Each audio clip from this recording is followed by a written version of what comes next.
श्री श्री सद्गुरुदेव भगवान की जय। श्री गुरु चरण सरोज रज निज मन मुकुर सुधार वरणं रघुवर विमल यश जो दायक फल चार बुद्धिहीन तनु जानिके सुमिरऊं पवन कुमार बल बुद्धि विद्या देहु हरहु कलेश विकार। प्रेम के अनुसार श्री प्रभु नाम संकीर्तन, तत्पश्चात पावन राम कथा का श्रवण और गायन नित्य की तरह प्रभु इच्छा अनुसार। प्रेम के हरे साथ राम राम सीता राम राम राम। हरे राम राम राम सीता राम राम राम। हरे राम राम राम सीता राम राम राम। हरे राम राम राम सीता राम राम राम। हरे राम राम राम सीता राम राम राम। हरे राम राम राम सीता राम राम राम। हरे राम राम राम सीता राम राम राम। हरे राम राम राम सीता राम राम राम। हरे राम राम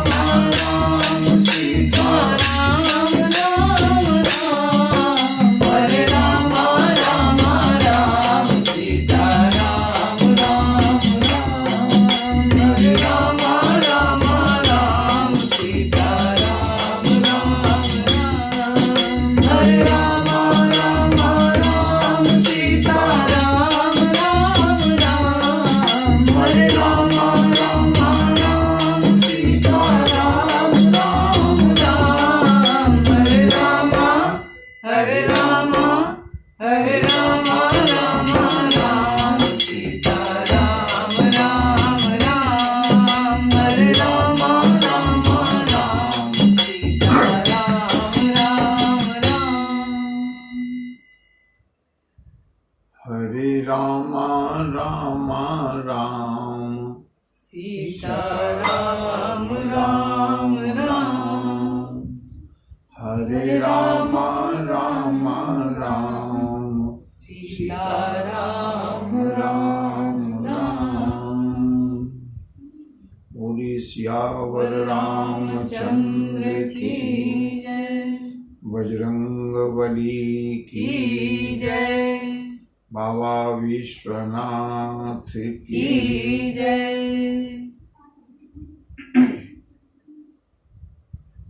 मंगल भवन मंगलहारी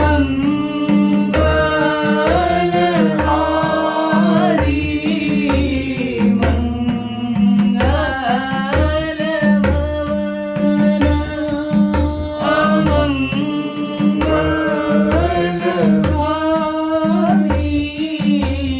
प्रभु सुदशरथ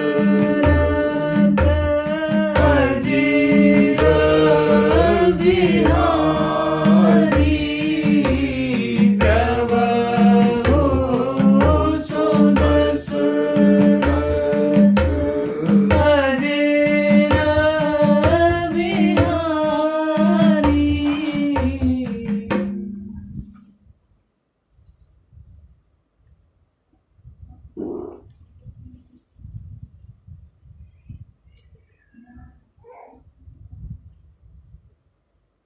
माता से, पिता से। जो सयाना बच्चा होता है, बड़ा बच्चा होता है, समझदार बच्चा होता है, वो तरह तरह की मांग करता है। मुझे 1 लाख रुपए चाहिए, मुझे 50,000 रुपए चाहिए, मुझे 10 लाख रुपए चाहिए, मुझे प्रॉपर्टी में हिस्सा चाहिए, मुझे गाड़ी चाहिए।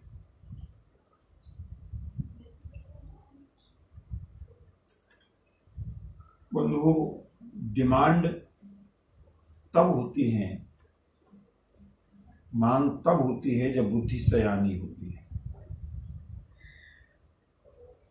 आज मुझे खाने में ये चाहिए, आज मुझे ये चाहिए, लेकिन वही बच्चा जब अबोध होता है, छोटा होता है, तो मां से कुछ मांगता है क्या?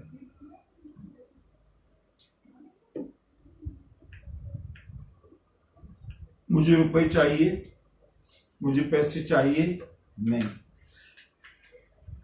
अगर वो मांगता नहीं है तो क्या मां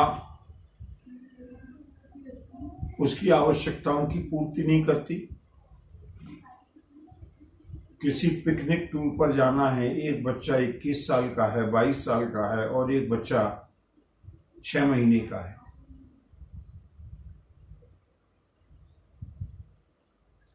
21 वर्ष के, 22 वर्ष के, 18 वर्ष के बच्चे से माँ कहती है, बेटा तुम भी अपनी व्यवस्था बना लो चलने की, तुम भी अपनी तैयारी कर लो।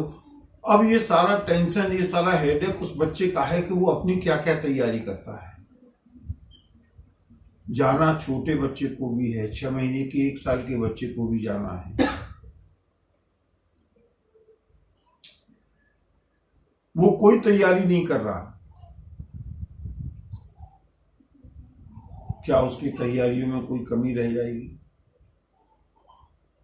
न उसने अपने कपड़े रखे हैं, न टॉवेल रखा है, न पाउडर रखा है, और जो जो बच्चों के आवश्यक सामग्री होती है, उस छोटे बच्चे ने कुछ नहीं रखा, उसे कुछ मालूम भी नहीं है। लेकिन एक बार को बड़े बच्चे की आवश्यकताओं में कोई कमी रह सकती है, लेकिन छोटे बच्चे के लिए मां एक एक चीज सोच सोच करके, मेरे बच्चे को कब क्या चाहिए, सारी की सारी व्यवस्था स्वयं बनाती है। बच्चा मांगता कुछ भी नहीं है। बड़े होके बच्चे को बहुत कुछ चाहिए, लेकिन छोटे बच्चे को, 6 महीने के बच्चे को, 1 वर्ष के बच्चे को, अगर कोई झूठे को ये कह भी दे कि तेरी माँ तो जा रही है, तुझको रुपया चाहिए, रुपया ले ले, आइसक्रीम ले ले, और क्या चाहिए, कपड़े चाहिए, खिलौने चाहिए, बच्चा रो जाएगा, बिलख जाएगा, मुझे कुछ नहीं चाहिए, मुझे तो केवल मेरी माँ चाहिए। जाहि न चाहिए कबहु कछु, केवल तुम सन सहज सनेहु। हे श्री राम, जो ऐसा निष्काम भक्त है, जिसको तुम्हारे सिवाय कुछ और चाहिए ही नहीं, बसहु निरंतरता सुमन सोराउर निज गेहु। अब ऊपर के 13 भवनों में और 14वें भवन में थोड़ा सा बारीकी से अगर हम अध्ययन करेंगे, तो ऊपर के जितने भी भवन हैं, घर तुम्हार तिन कर मनुनी का, वो भी तुम्हारा घर है। जेहि तेहि उर बसहु सहित वैदेही, वहां पर वैदेही के साथ रहो। तेहि के हृदय रहु रघुराई, राम करहु तेहि के उर डेरा, वहां पर भी आप विश्राम करो, वो भी आपका घर है। लेकिन ये जो भवन है, बसहु, 13 भवन पढ़ लीजिएगा, इतनी निरंतरता किसी भवन में नहीं है। बसहु निरंतर, श्री राम चाहे किसी भवन से थोड़ी देर के लिए आगे पीछे हो जाना, जो मंत्र का जाप कर रहे हैं, जो अवगुण तज के दूसरों के गुण ग्रहण कर रहे हैं, गुण तुम्हार समुझै निज दोषा, ये सारे के सारे आपके रहने योग्य भवन हैं। आप उन भवनों में जाकर के विश्राम करिए, रहिए, लेकिन जाहि न चाहिए कबहु कछु, तुम सन सहज सनेहु, बसहु, अंडरलाइन, निरंतर तासुमन, सोराउर निज गे। श्री राम, वो तुम्हारा निज गे है, वो तुम्हारा अपना पर्सनल कक्ष है। और मेरा अनुरोध है कि बसहु निरंतर, ऐसे अबोध भोले भक्त को छोड़ करके एक क्षण के लिए भी आप कहीं मत जाना। आप निरंतर उसके हृदय में अकेले नहीं, बसहु निरंतर तासुमन, सोराउर निज गे। अब कछु नाथ न चाहिए मोरे, दीन दयाल अनुग्रह तोरे, दीन दयाल अनुग्रह तोरे, जिसे कभी कुछ चाहिए ही नहीं, ऐसा परम भक्त केवट है। बंधु, मैं केवट का स्मरण पुनः इसलिए कर रहा हूं, आज किसी बहुत ही सुधी श्रोता ने बाहर से, संभवतः दिल्ली से हैं या जहां कहीं से भी हैं, उन्होंने एक मैसेज देकर के प्रश्न पूछा है, जो केवट के प्रसंग में था। वो तर्कवश नहीं है, उनकी जिज्ञासा बस है। मैं उनकी जिज्ञासा को प्रणाम करता हूं। पद पखारे जलपान करे, आप सहित परिवार।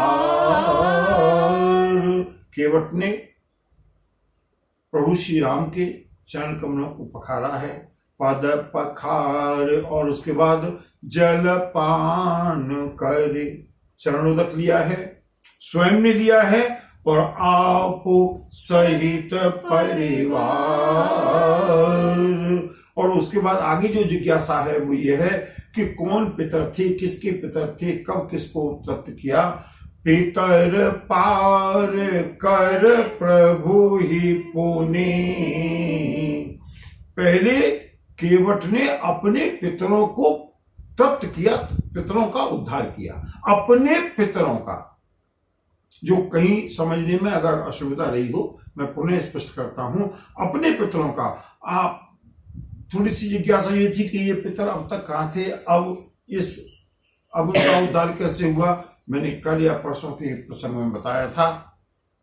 भगवान नरसिंह ने कहा प्रहलाद से, बेटा, जिस घर में तुम्हारे जैसा निष्काम भक्त पैदा होता है,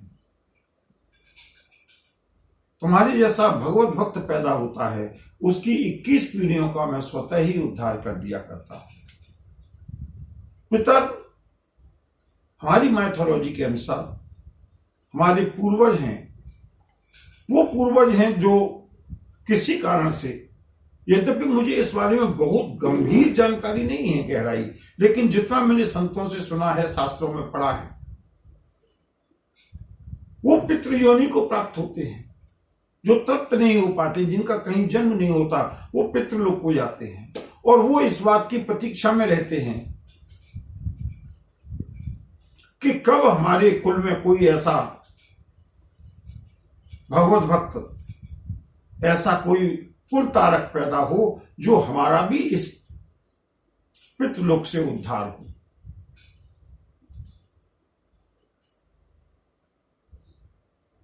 केवट के पितृ तो सबके हैं, जो वहां प्रतीक्षा कर रहे हैं पितृलोक में उद्धार के लिए। जैसे ही केवट ने एक तो भगवती सुरसरी का जल और उसमें फिर प्रभु का साक्षात चरणों तक मिला हुआ और प्रभु के दोनों हाथ केवट के सिर पर रखे हुए,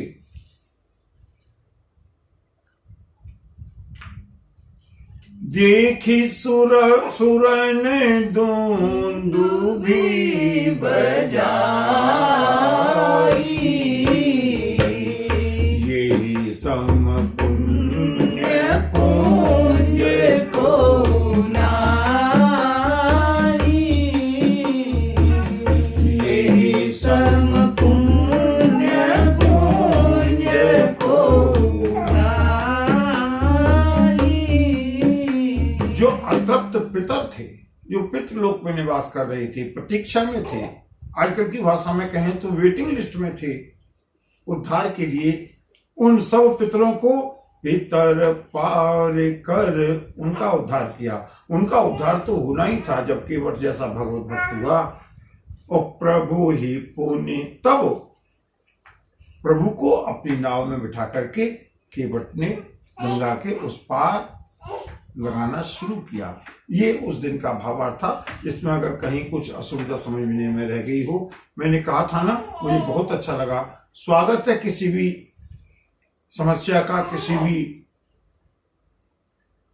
आपके अगर कोई जिज्ञासा है, आप डायरेक्ट फोन करके पूछ सकते हैं, मैसेज के द्वारा पूछ सकते हैं, कमेंट के द्वारा पूछ सकते हैं। मुझे बड़ी प्रसन्नता होगी कि कम से कम प्रभु के श्रोता, प्रभु के जो सुधी श्रोता है, वो प्रेम के साथ, ध्यान के साथ, तल्लीनता के साथ, एकाग्रता के साथ कथा को श्रवण कर रहे हैं। बंधुओं, ऐसा ही एक निराला भक्त है केवट। जाहि न चाहिए कबहु कछु, जिसे कभी कुछ चाहिए ही नहीं।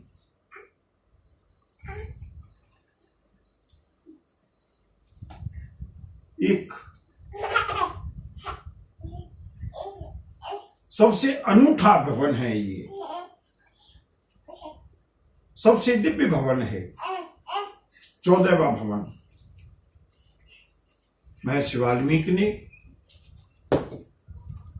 राम सिया राम, सिया राम जय जय राम, राम सिया राम, सिया राम जय जय राम। यही विधि मुनिवर भवन दिखाए, वचन सप्रेम राम मन भाए, कह मुनि सुनहु भानुकुल नाया, आश्रम कहु समय सुखदायक राम, सिया राम, सिया राम जय जय राम, राम सिया राम, सिया राम जय जय राम। महर्षि वाल्मीकि ने श्री राम के निवास के लिए दार्शनिक रूप से, आध्यात्मिक रूप से स्थान बताए हैं। और बंधुओं, ये स्थान केवल 2 या 3 दिन का समय पास करने के लिए नहीं थे। मेरा अनुरोध है, जो भी राम कथा के रसिक श्रोता हैं, और मुझे इस बात की प्रसन्नता है कि इस कथा को जो भी लोग सुन रहे हैं वो बड़े रस के साथ, बड़े प्रेम के साथ, बड़ी श्रद्धा के साथ, बड़ी भक्ति के साथ, बड़े विश्वास के साथ, बड़ी आस्था के साथ सुन रहे हैं। मैं आप सभी लोगों को एक बार पुनः प्रणाम करता हूं। सिया राम मय सब जग जानी करहूं प्रणाम जोरी जुग पाणी राम। सिया राम जय जय राम राम। सिया राम जय जय राम। ये जो 14 भवन बताए हैं, अगर अंतिम भवन की एलिजिबिलिटी पूरी हम कभी कर सकें, प्रभु से प्रार्थना करें, प्रभु मेरी हिम्मत नहीं है, मेरा सामर्थ्य नहीं है, मेरा पुरुषार्थ नहीं है जो मैं सब कुछ छोड़ सकूं। प्रभु आप कृपा कीजिएगा। मुझमें अनेक कामनाएं हैं, ये कामनाएं मेरे बस की बात नहीं है।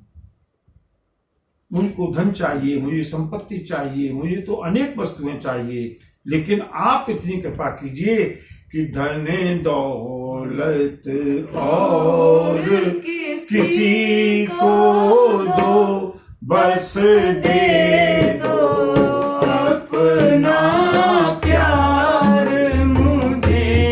धन दौलत और किसी को दो, बस दे दो अपना प्यार मुझे। हे नाथ कृपा करके रख लो, बस चाकर अपने द्वार मुझे। हे नाथ कृपा करके रख लो, बस चाकर अपने द्वार मुझे। धन दौलत और किसी को दो, धन दौलत और किसी को दो, बस दे दो अपना प्यार मुझे। बस दे दो अपना प्यार मुझे। हे नाथ कृपा करके रख लो, अब चाकर अपने द्वार मुझे। हे नाथ कृपा करके रख लो, अब चाकर अपने द्वार मुझे।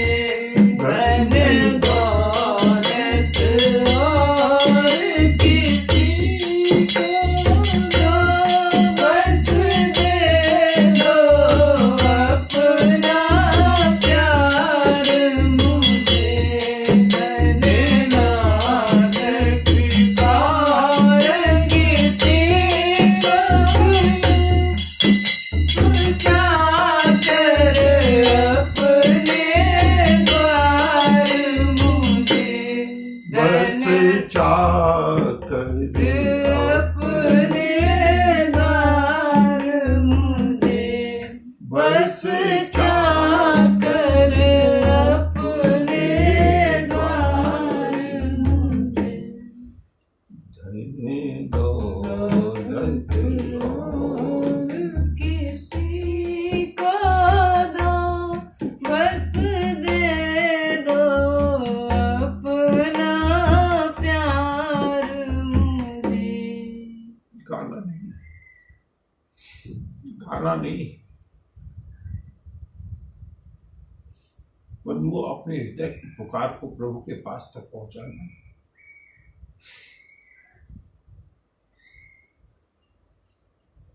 नहीं चाहिए धन दौलत, ऐश्वर्य, भोग, विलास, यश, महिमा। लोग मुझको जाने, लोग मेरी पूजा करें।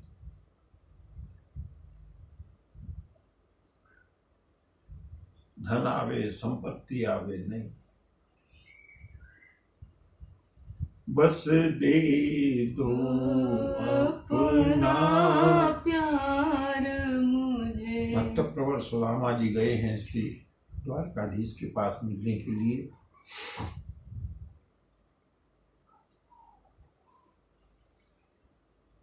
जाना नहीं चाहते थे, बहुत मना किया है सुशीला से, जबरदस्ती भेजा है। मैं सुदामा चरित्र नहीं कह रहा हूं, सुदामा चरित्र तो एक श्रीमद् भागवत का एक अनुपम कंठहार है। मैं केवल जो मतलब की बात है वो कह रहा हूं। सुदामा कितने निष्काम हैं,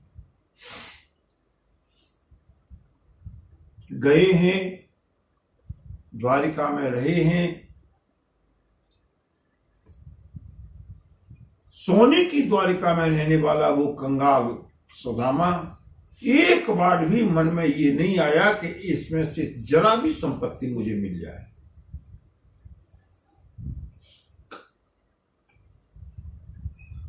बिल्कुल भरत की तरह, अरे हमारे पास कुछ नहीं है, हम झोपड़ी में रहते हैं, हमने कभी कुछ देखा नहीं है, कोई बात नहीं, साधारण बात है, हमारी कामना इतनी उच्च कोटि की नहीं हो सकती। लेकिन उस वैभव विलासता के समुद्र में ले जाकर के द्वारकाधीश ने रखा है सुदामा को। सुदामा के अंदर कामना का एक अंकुर भी नहीं फूटा। जो लोग ये कहते हैं, सुनाते हैं, मुझे कोई आपत्ति नहीं है, लेकिन श्रीमद् भागवत ऐसा कोई प्रमाण नहीं देती। सुदामा सोचते हैं अब मैं जा रहा हूं, कृष्ण ने मुझको कुछ नहीं दिया, अब कृष्ण ने ये भी कर दिया, मैं क्या उत्तर दूंगा जा करके अपनी धर्मपत्नी को। ऐसा कुछ नहीं है बंधु, केवल रोचक बनाने, कथा को रोचक बनाने वाली बातें हैं। सुदामा की कथा ही इसलिए भगवान सुखदेव जी महाराज सुना रहे हैं क्योंकि ये सुदामा नहीं है, अवधूत है, निष्काम योगी है। उस वैभव और विलासता के समुद्र में रहकर के भी सुदामा के अंदर कोई कामना का अंकुर पैदा नहीं हुआ। सुदामा जब चले हैं वापस, क्या विचार किया है, श्रीमद् भागवत पढ़ें, यही विचार करते हैं बार बार। ये कभी मन में आया ही नहीं कि मुझे कुछ नहीं दिया। मेरे जैसा पापी कौन होगा, मेरे जैसा दरिद्र कौन होगा, और मेरा मित्र द्वारकाधीश से ज्यादा सामर्थ्यवान और दया सागर भक्त वत्सल कौन होगा, जिसने कि मुझको ले जाकर के अपनी बाहों में भर करके अपनी पट्ट में से रुक्मिणी के पलंग पर जाकर के विराजमान कराया है, और अपने बड़े भाई दाऊ भैया से भी अधिक सम्मान दिया है। कुछ नहीं मांगा, ऐश्वर्यमयी द्वारिका में जाकर के भी कुछ नहीं मांगा। और बंधुओं, यहां पर भगवान सुखदेव जी महाराज ने बड़ा सुंदर अंतिम श्लोक लिखा है सुदामा चरित्र में। भगवान द्वारकाधीश ने बहुत परीक्षा लेने की कोशिश की। पहले तो सुशीला की बुद्धि को फिर करके जबरदस्ती भेजा है, फिर वहां पर इतने ऐश्वर्य में रखा है। बार बार कहते हैं सुदामा मांगो, बार बार यही चाहते हैं द्वारकाधीश सुदामा मुझसे कुछ मांगे, लेकिन नहीं। जैसे भरत अयोध्या में रह करके भी त्रिपुर बसत भरत बिनु रागा, चंचरी कजी में चंपक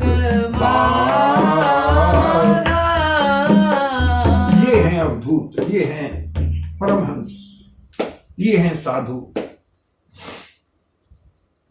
लौट करके आए जब सुदामा को मालूम पड़ा कि मेरे मित्र ने मुझको इतना ऐश्वर्य, इतनी संपत्ति दे दी है, भगवान सुखदेव जी महाराज वर्णन करते हैं, राजन, अंत में भक्त और भगवान के बीच में प्रतियोगिता संपन्न हुई। भगवान ने पूरी कोशिश की कि मेरे भक्त को मुझसे कुछ मांगना पड़े, कुछ विवश हो मांगने के लिए। कितने दिन से भूखा है सुदामा, इतनी दूर चल करके आया है, लेकिन भक्त का दृढ़ निश्चय है, तुम सन सहज सने, कुछ नहीं चाहिए। भगवान सुखदेव जी महाराज कहते हैं, अंत में भक्त की विजय हुई और भगवान पराजित हुए। भगवान सुखदेव जी के शब्द हैं, भक्त की विजय हुई, भगवान द्वारिकाधीश पराजित हुए। और जब लौट करके आए हैं, सुदामा ने रो करके कहा, मित्र माधव, द्वारिकाधीश कृष्ण, मैंने तुमसे ये सब नहीं मांगा था। मैं तो तुमसे मिलने के लिए गया था, अपनापन लेकर के गया था। कहीं ऐसा मत करना कि इन प्रपंचों में मुझको भुला दो। बस रख लो अपने द्वार, कुछ नहीं चाहिए। बंधु, क्या वो परमहंस, और ये कृपा प्रभु की बिरलों पर, 100 में एक पर 1% नहीं, 1000 में एक पर नहीं, लाखों में एक पर नहीं, करोड़ों में एक पर नहीं, जो विरला प्रभु का होता है। प्रभु से हम ये मांगे, प्रभु हमको ये दे दो। तुम सन सहज सने, बंधुओं पूरी रामचरितमानस को पढ़िएगा। स्नेह के साथ सहज शब्द जब जुड़ जाता है, उसका अर्थ बड़ा गंभीर हो जाता है। भरत जी महाराज जब चित्रकूट में मिलने के लिए जाते हैं, प्रयागराज में जाकर के यही मांगते हैं, जोर पाने वर मांगू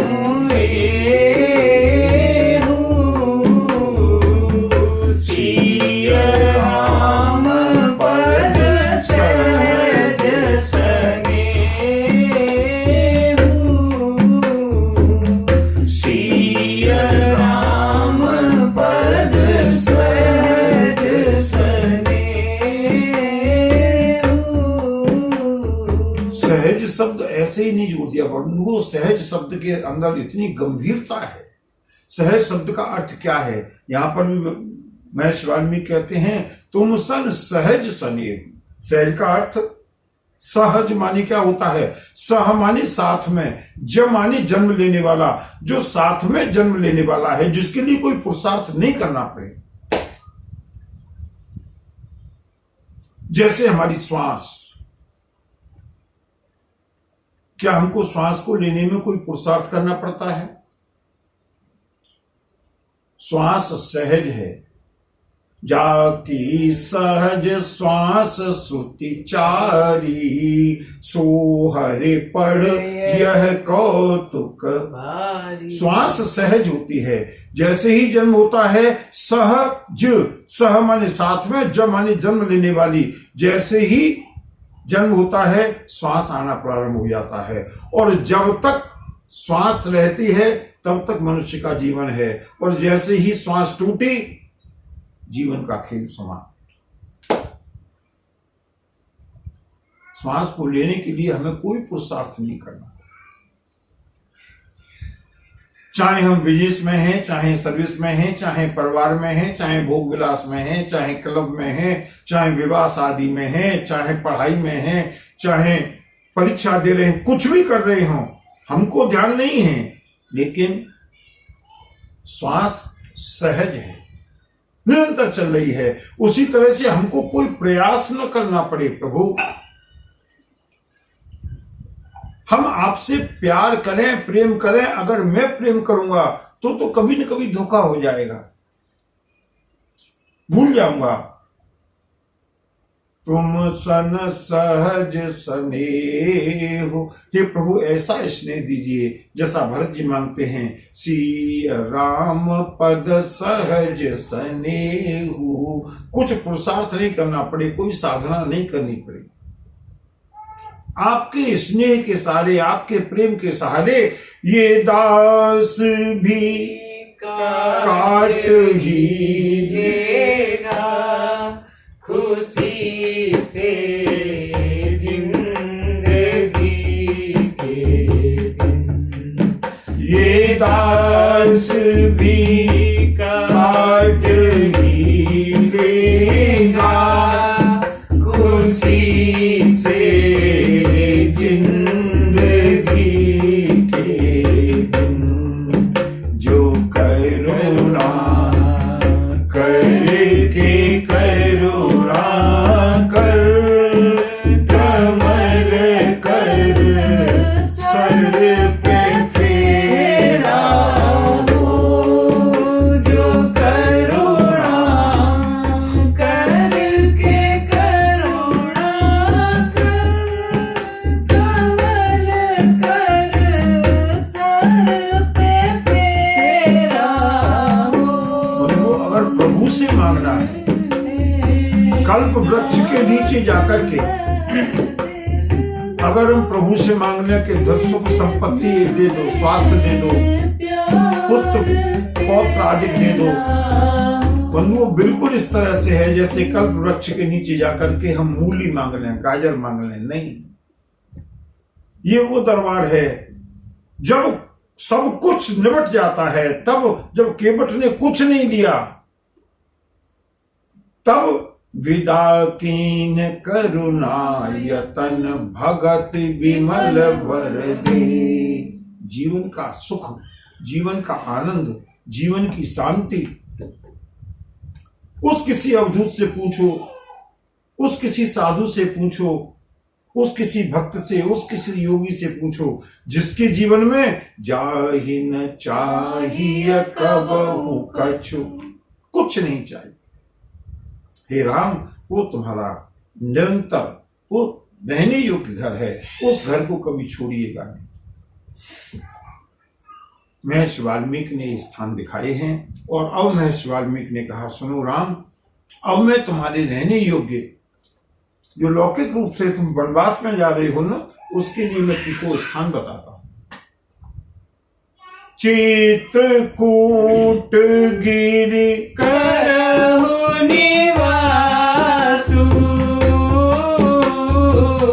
तह तुम्हार सब भांति सुपासु।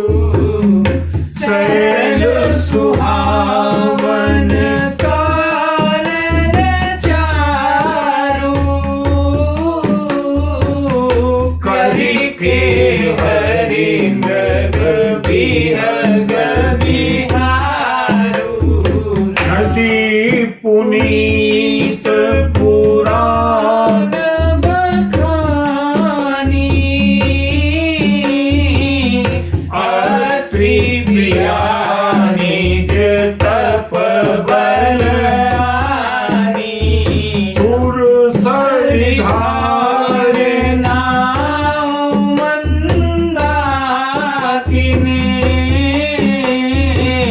जो सब पातक पोतक डाकिनी। अत्रि आदि मुनिवर बहु बसहि, करहि जोग जप तप तन कसहि। चलहु सफल सम सब कर करहु, राम देहु गौरव गिरि बरहु। राम सिया राम, सिया राम, जय जय राम। राम सिया राम, सिया राम, जय जय राम। चित्रकूट गिर करहु निवासु। बंधु, क्या स्थान है चित्रकूट।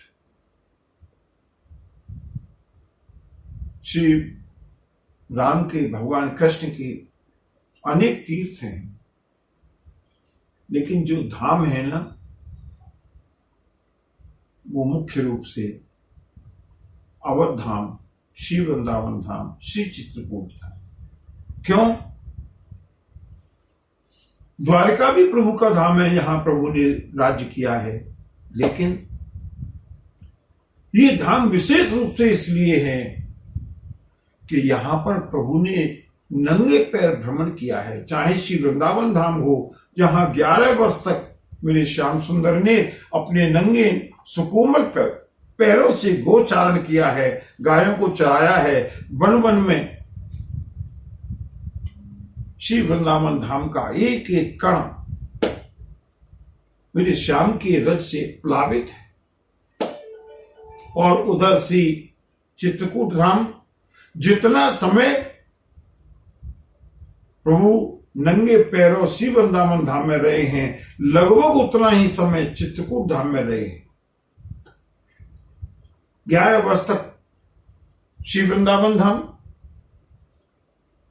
और उधर लगभग 12 वर्ष तक श्री चित्रकूट धाम। गोस्वामी जी ने लिखा, अब चित चेत चित्रकूट ही चल, अवनि बिलोके राम पद अंकित। यहाँ की पृथ्वी श्री राम के चरणों से प्लावित है, रंगी हुई है। अवनि बिलोके राम पद अंकित, और बन बिलोके रघुवर विहार थल, अवचित चेत चित्रकूट ही चल। चित्रकूट महिमा अमित। चित्रकूट की महिमा कितनी है वो गाई नहीं जा सकती, अमित। जा पर विपदा परत है, सो आवत यही देश। जिस जिसके ऊपर विपत्ति पड़ी, स्वयं परमात्मा भी वनवास के प्रवास के लिए इसी चित्रकूट धाम में आकर के रहे हैं। और इस चित्रकूट धाम की विशेषता क्या है? बोले सुर सरि धार नाव मंदाकिनी। बहुत ही गंगा की पवित्र धारा कलकल करती हुई मंदाकिनी। और इस मंदाकिनी को, उस भागीरथी को राजर्षि भगीरथ ने अपनी तपस्या से प्रकट किया, और उसी धारा को यहां पर अत्रि प्रिया निज तप बल आनी। महर्षि अत्रि की तृषा को, प्यास को शांत करने के लिए पतिव्रता शिरोमणि भगवती अनुसुईया ने यहां पर मंदाकिनी जी को प्रकट किया है। अत्रि आदि मुनिवर बहु बसही। ये तपोभूमि है। करहि जोग जप तप तन कसही। श्री राम वहां पर बहुत दिनों से ऋषि मुनि तपस्वी साधना में निरत हैं। चलहु सफल श्रम सब कर करहु। बंधुओं, श्री चित्रकूट धाम महर्षि वाल्मीकि ने स्थान बताया है। और जैसे श्री वृंदावन धाम की महिमा नहीं कही जा सकती, जैसे श्री अवध धाम की महिमा नहीं कही जा सकती, उसी तरह से श्री चित्रकूट धाम मेरे प्रभु ने महर्षि वाल्मीकि से विदा ली है, आकर के भगवती मंदाकिनी में स्नान किया है। बोलिए मंदाकिनी मैया की जय। श्री चित्रकूट धाम की जय। ये वो चित्रकूट धाम है जहां मेरे प्रभु ने लगभग वनवास के 12 वर्षों को व्यतीत किया है। 12 साढ़े 12 वर्ष यहां से आगे चले हैं। तब अत्रि ऋषि के आश्रम पर होते हुए सुतीक्षण वन की तरफ होते हुए प्रभु ने दंडकारण्य के लिए प्रस्थान किया है। कोल की रातों को मालूम पड़ा।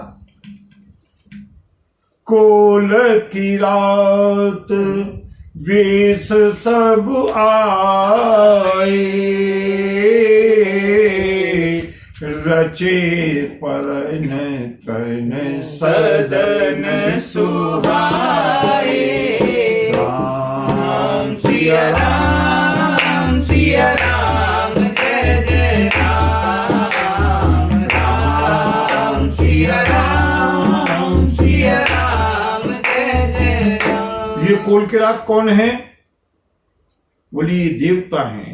जब देवताओं को मालूम पड़ा कि प्रभु हमारे कार्य के लिए वन में आए हैं, रमेव राम मनु देवन जाना, तब वो सारे देवता लोग कोल की रात वेश सब आए। आकर के मेरे प्रभु के लिए, श्री राम के लिए 2 पर्णशालाएं बनाई हैं और अब यहां पर प्रभु श्री राम का वनवास का प्रवास प्रारंभ हुआ है, स्थिरता प्रारंभ हुई है। लखन जानकी सहित प्रभु राजत रुचिर निकेत, सोह मदन मुनि वेश जनु, रति तुराज समेत। चित्रकूट रघुनंदन छाए, समाचार सोने सोने मुनि आए। आवत देखी मुदित मुनि वृंदा, कीन दंडवत रघुकुल चंदा। मुनि रघुवर गाए और लेहि, सुफल हो नहित आशीष देहि। सफल हो नहित आशीष देहि। बंधु मेरी एक बात हमेशा स्मरण रखिएगा और पूरे रामचरित में देखिएगा, श्री राम ने कभी तपस्या नहीं की है, लेकिन वरदान पाने के लिए नहीं। श्री राम को हृदय से आशीर्वाद मिले। जैसे ही ऋषि मुनियों को ज्ञात हुआ श्री राम चित्रकूट में प्रवास करने के लिए अवश्य हैं, समाचार सुन सुन मुनि आए।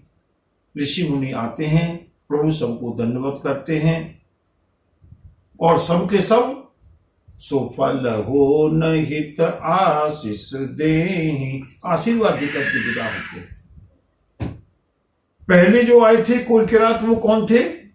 देवता थे। जो कोल किरात वेश सब आए। अब यहाँ के जो लोकल इनहिबिटेंट्स थे, जो यहाँ के स्थानीय निवासी थे कोल किरात, उनको अब मालूम पड़ा यह सुधि कोल की रात न पाई, हर से जनु नवनिधि घर आई। कंद मूल फल भरी भरी दोना, चले रंग जनु लूटन सोना।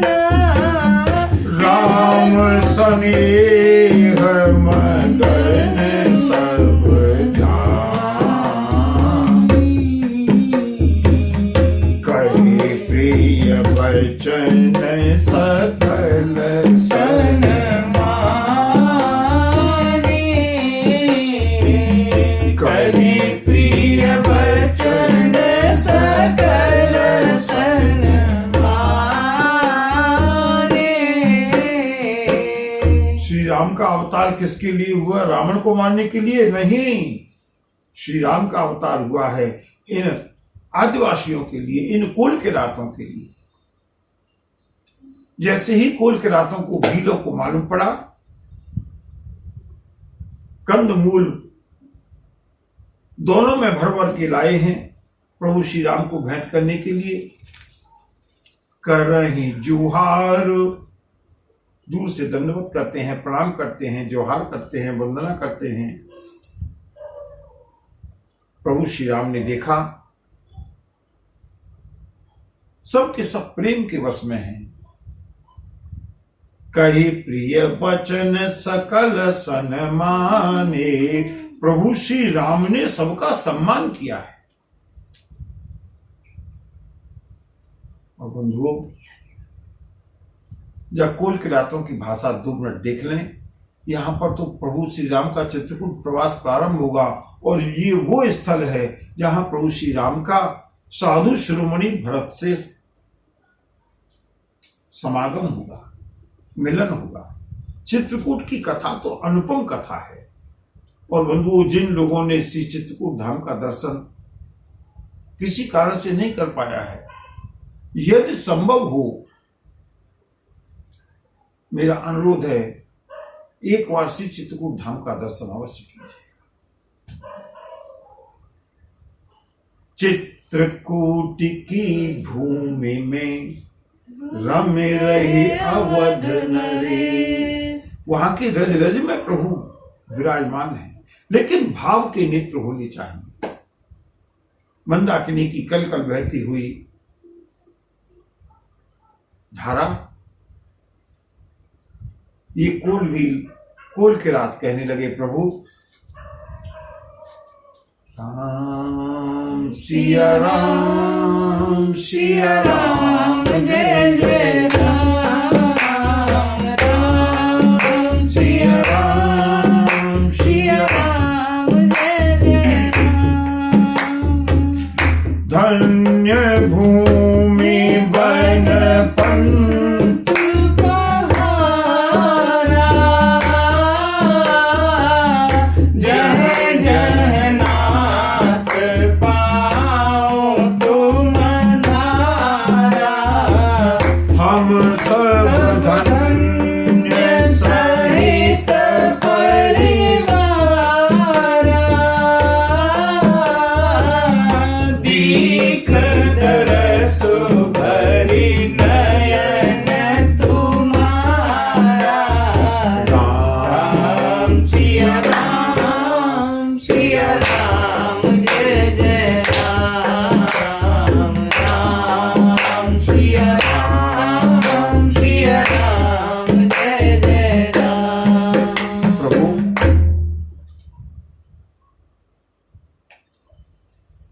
आज ये भूमि, आज ये रास्ते, आज ये पहाड़, आज ये नदी, जहां आपके चरण पड़े हैं, सब धन्य हो गए। हम सभी कोल भील परिवार सहित धन्य हो गए। और क्या बंधुओं बातें की हैं कोल भीलों ने। प्रभु, हम सब भांति करब सेवकाई, आप चिंता मत करिएगा, हम लोग हैं ना आपकी सेवा के लिए। यहाँ वन को, दुर्गम वन को देख करके आप घबराइएगा नहीं। करके हरि अहि बाग बराई, हम आपको शिकार खिलाया करेंगे, हम आपको, हम सेवक परिवार समेता, नाथ न सकुच आय सुदेता। राम सिया राम, सिया राम, जय जय राम, राम सिया राम, सिया राम, जय जय राम। प्रभु, हम सभी लोग परिवार के सहित आपकी सेवा करने के लिए तत्पर हैं। जब भी आपको किसी भी चीज की आवश्यकता हो ना, संकोच मत कीजिएगा। और यहाँ पर गोस्वामी जी ने जो एक दोहा लिखा है बंधुओं, वेद वचन मुनि आगमते, वेद वचन मुनि मन आगम, ते प्रभु ते प्रभु करुणा ऐन।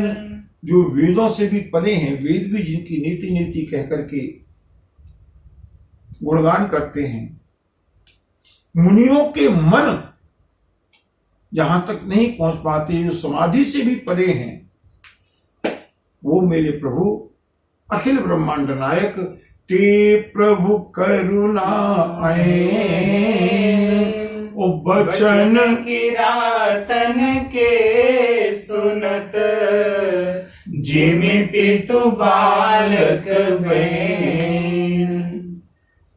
सारे के सारे कुल भीलों ने आकर के घेर लिया है प्रभु की पर्णकुटी को। प्रभु, हम आपको घुमाएंगे, हम आपको शिकार कराएंगे, हम आपको चित्रकूट की एक एक रास्ते हमारे सब परिचित हैं, आप चिंता मत कीजिएगा। यहां किसी चीज का भय नहीं है। आपको जिस चीज की आवश्यकता हो,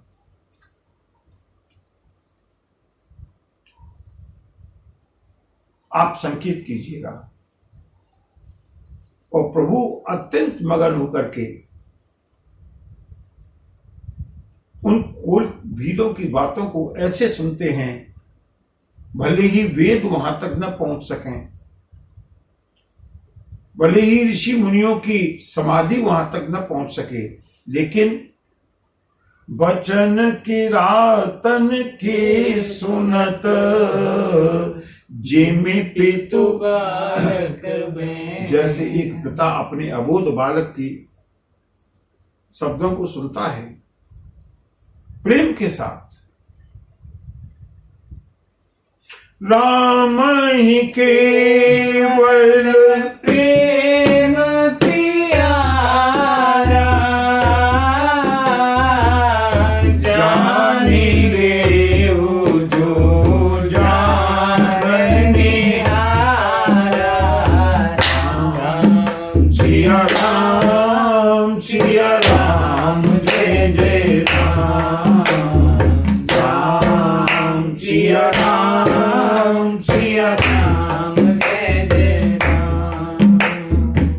बंधु, मेरे प्रभु को केवल प्रेम, मैंने कहा था ना, राम ही केवल। जिन लोगों ने पिछले एपिसोड नहीं सुने हों, वो कल मैं पुनः इस चौपाई की व्याख्या करूंगा, क्योंकि यही चौपाई साधना का फल है। राम ही केवल, और केवल के नीचे अंडरलाइन करके आज आप लोग चिंतन कीजिएगा, ये केवल शब्द गोस्वामी जी ने क्यों प्रयोग किया। प्रभु श्री राम को केवल प्रेम प्रिय है। और बंधुओं, प्रभु श्री राम अपने अनुज लक्ष्मण और भगवती जानकी के साथ चित्रकूट पर्वत पर, गोस्वामी जी आगे लिखते हैं, कामद भय गिरि राम प्रसादु। प्रभु श्री राम की कृपा से वो जो चित्रकूट पर्वत था, वो कामना की पूर्ति करने वाला, कामना देने वाला, कामना की मनोरथ को पूरा करने वाला हो गया। इसलिए जिस चोटी पर प्रभु ने निवास किया है, उसका नाम कामदगिरी पड़ गया। बोलिए कामदगिरी भगवान की जय। जो महिमा गोवर्धन नाथ की है, वही महिमा कामदगिरी की। जिन लोगों ने दर्शन किए हैं बड़भागे हैं। जैसे गोवर्धन बाबा की परिक्रमा लगती है, ऐसे ही कामदगिरी की परिक्रमा लगती है, जहां मेरे प्रभु 12 वर्ष तक निवास किया है। बंधुओं, प्रभु का प्रवास, चित्रकूट प्रवास प्रारंभ हुआ है, और इसके आगे की कथा जैसी प्रभु की इच्छा होगी, आगे की कथा में हम लोग श्रवण और गायन करेंगे। बोलिए भक्त वत्सल भगवान की जय। नमः पार्वती पतये हर हर महादेव।